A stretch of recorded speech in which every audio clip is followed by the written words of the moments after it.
What's up, guys? Welcome back to the channel. Today we're going to be reviewing this 1991 Toyota Supra, and this is the turbo model.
This car belongs to cousin Eric, and he picked this up about maybe last summer actually, and he picked this up from California.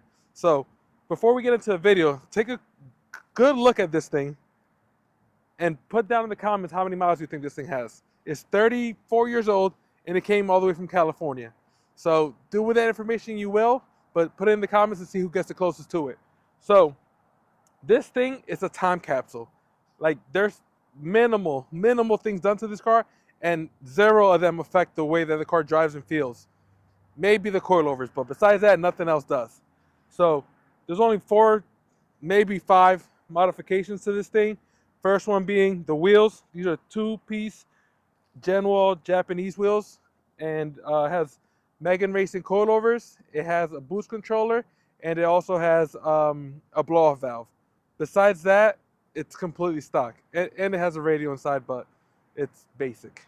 So those of you guys who are not too familiar with our channel, cousin Eric has had 3 Supras with this one that we feature on our channel. The first one was a silver Mark IV Supra that he imported from Australia, turboed, and then sold. That thing was rowdy. Brother Curvis hated me after that review. We almost did not crash, but the car did like to kick out, and he was not a fan of that, especially being on the opposite side of the car. After cousin Eric sold that, he picked up a black Mark IV Supra that was left-hand drive, which is a US car, and then that's his baby. He still has that. And back when we did that video about 1.5 years ago, that car was pushing maybe about 700 horsepower. Now it's about 1,000, and it spends more time getting fixed than he does driving it because it's making so much power.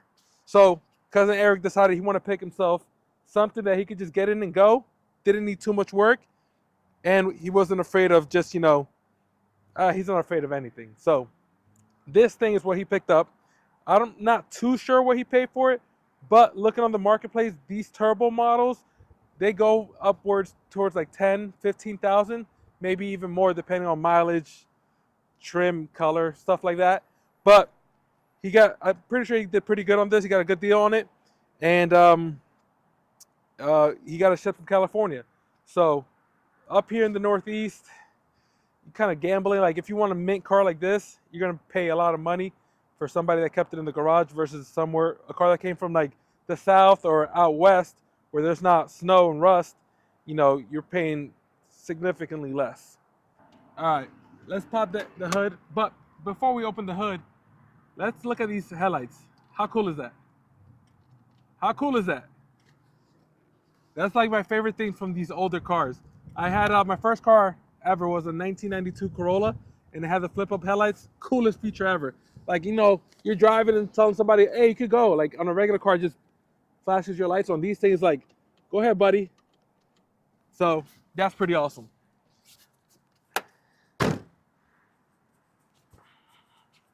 Now, under the hood, we have ourselves a 7M GTE.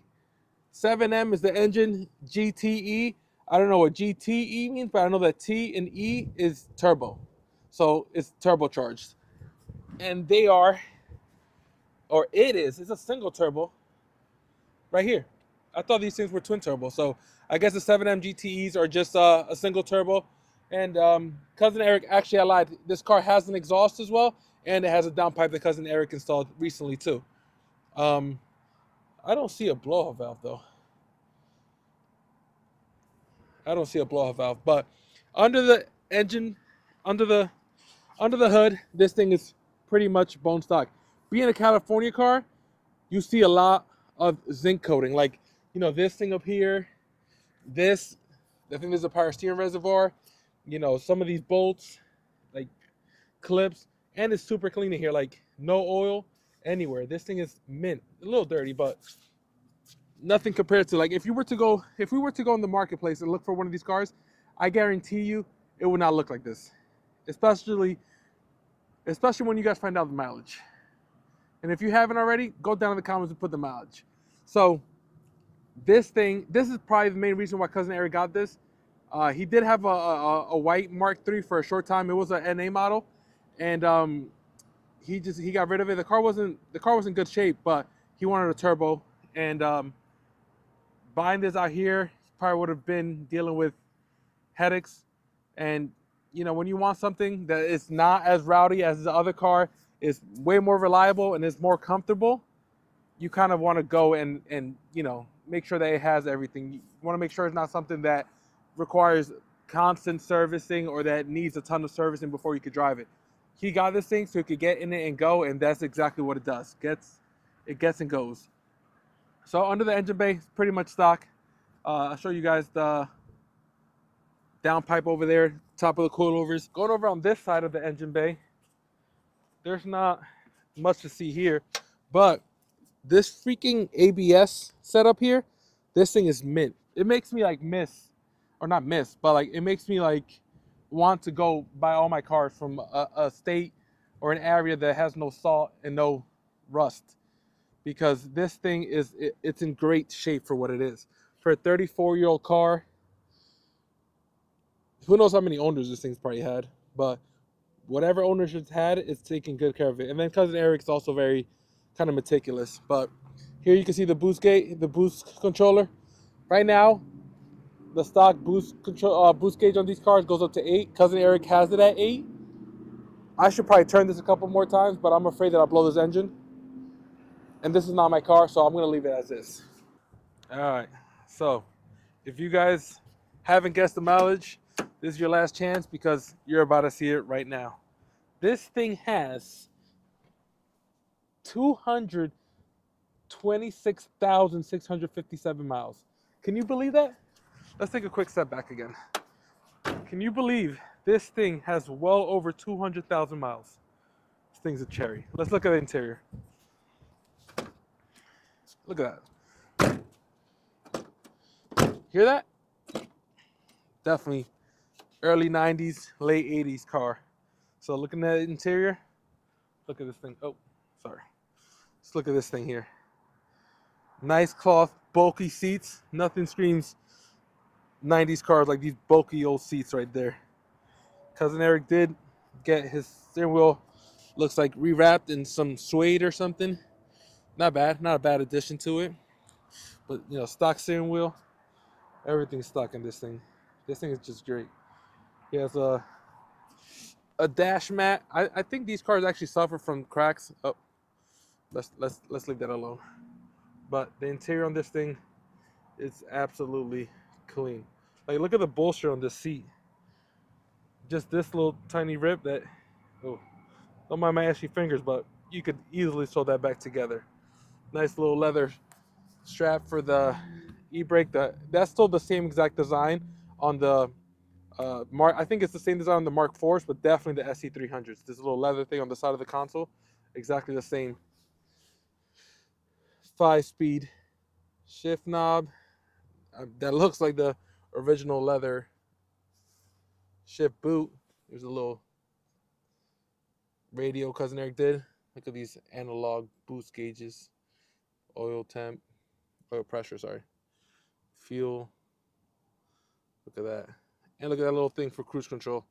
Wherever the button is, That's just awesome. Fog light switch, dimmer, coin pocket. Oh, that's awesome. I don't even know how you load this thing up, but that's really cool.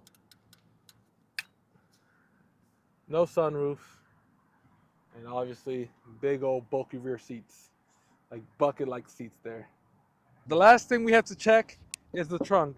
And looking from here, there's not much, but what's a full car review without looking at the full car? The coolest thing about this car, though, besides, the door opening, is this thing right here. Let's see if I can get my microphone close to it so you guys can hear it. Wow. Wow. Such a cool noise. Like, nothing sounds better than when you can hear something doing what you were doing.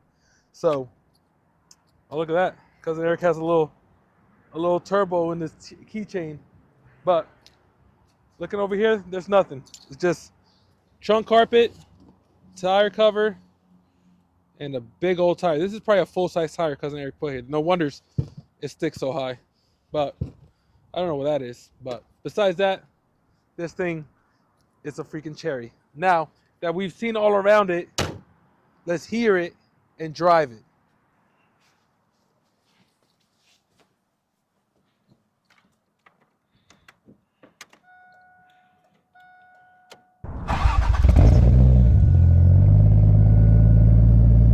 So before we go driving onto the main roads, I want to drive around this parking lot. I'm not too sure the GoPro is going to hold onto the rear bumper, and I would like to get some like exhaust notes of how this thing sounds.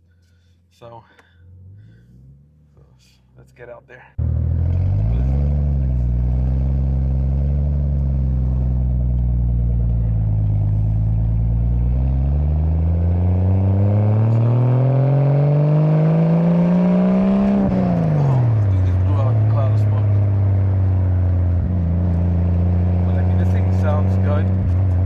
Not too crazy in here. I don't know what kind of exhaust it has, but it's not too bad. Let's just go see what we can get on it. Alright. The clutch. Clutch engagement's a little high, but still feels pretty good. Whew. That was only like 4 pounds. Like it's such a quick car. I guess because of the size of the turbo, it just quickly spools up and it's just ready to go every single time. So, just getting on it slow. This thing feels great. I'm actually amazed at how great this thing feels. For this to be a 34-year-old car that feels like this, what else were you driving in the 90s or the late 80s that you were driving something like this? This had to be the thing to get. Were affordable back then. What else are you gonna get? I just want to get on it one more time before we get on the main road. But this thing just feels amazing. That's definitely part of the video. Cousin Eric will see this.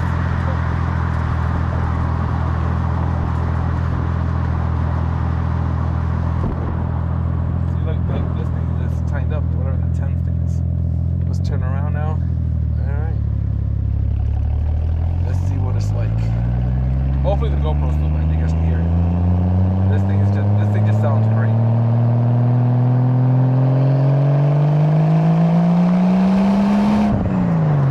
Gotta be careful not to hit that boost cut. But it sounds good. The transmission takes the gears in. It's a very notchy transmission. You can feel it going into the gears and popping out.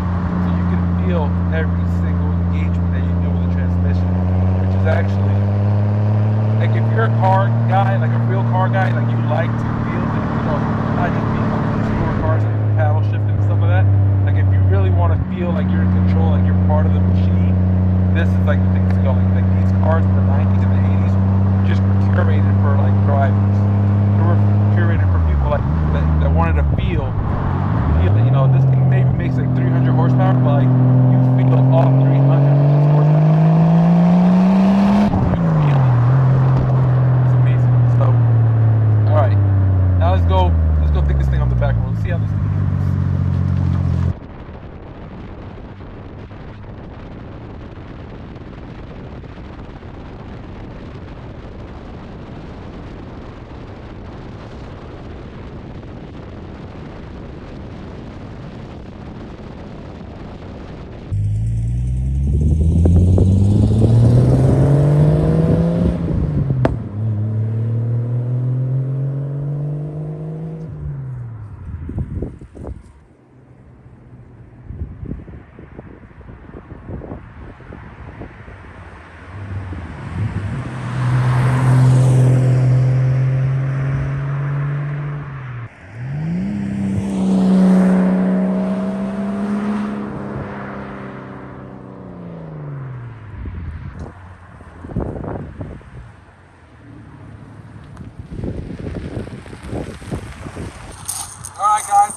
really enjoyed this video.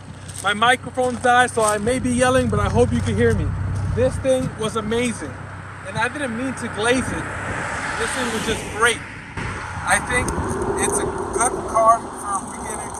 It's a good car if you just want to drive it. It's a good car if you want something that's good to go. And I think that the cop is scaring the hell out of me. Make sure to give us a thumbs up, subscribe down below, and see you guys on the next one. Peace.